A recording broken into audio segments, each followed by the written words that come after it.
Hello viewers, सब देखने वाली प्यारी प्यारी निगाहों को मेरा सलाम। आज हम बनाएंगे चिकन यखनी, जो कि मरीज़ों के लिए बहुत ज़्यादा फ़ायदेमंद है। आप बिल्कुल यही रेसिपी फॉलो करते हुए बकरे के और गाय के गोश्त की यखनी भी बना सकते हैं। तो आइए बनाना शुरू करते हैं। यखनी बनाने के लिए हमने 1.5 पाव देसी मुर्गी का गोश्त लिया है, हाफ टी स्पून अदरक लहसुन का पेस्ट और 1 टेबलस्पून घी। सबसे पहले बर्तन में घी डालेंगे, घी को गर्म होने देंगे।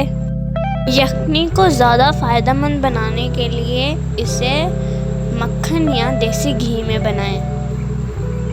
घी गर्म हो गया है, इसमें चिकन शामिल करेंगे।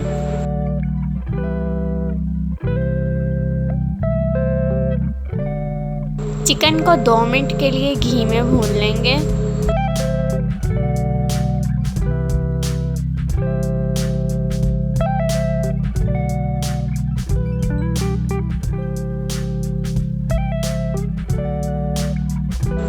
चिकन को भूनते हुए 2 मिनट हो गए हैं। अब हम इसमें अदरक लहसुन का पेस्ट शामिल करेंगे और इसे मज़ीद 3 मिनट के लिए भून लेंगे।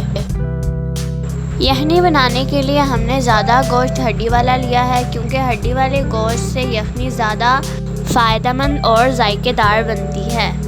गोश्त को भूनते हुए 3 मिनट हो गए हैं। अब हम इसमें 1 लीटर पानी शामिल करेंगे।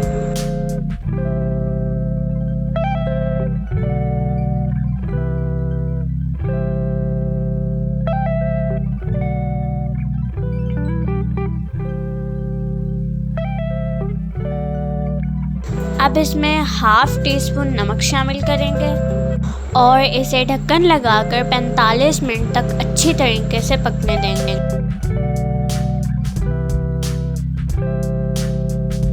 45 मिनट बाद यखनी बिल्कुल तैयार है।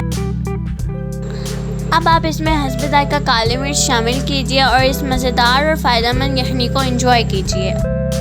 आप अपने हिसाब से यखनी को पतला या गाढ़ा बना सकते हैं। अगर आपको ये वीडियो पसंद आई है तो इस वीडियो को लाइक करें, हमारे चैनल को सब्सक्राइब करें और नई वीडियोस के लिए बेल आइकन को क्लिक करें। अल्लाह हाफ़िज़।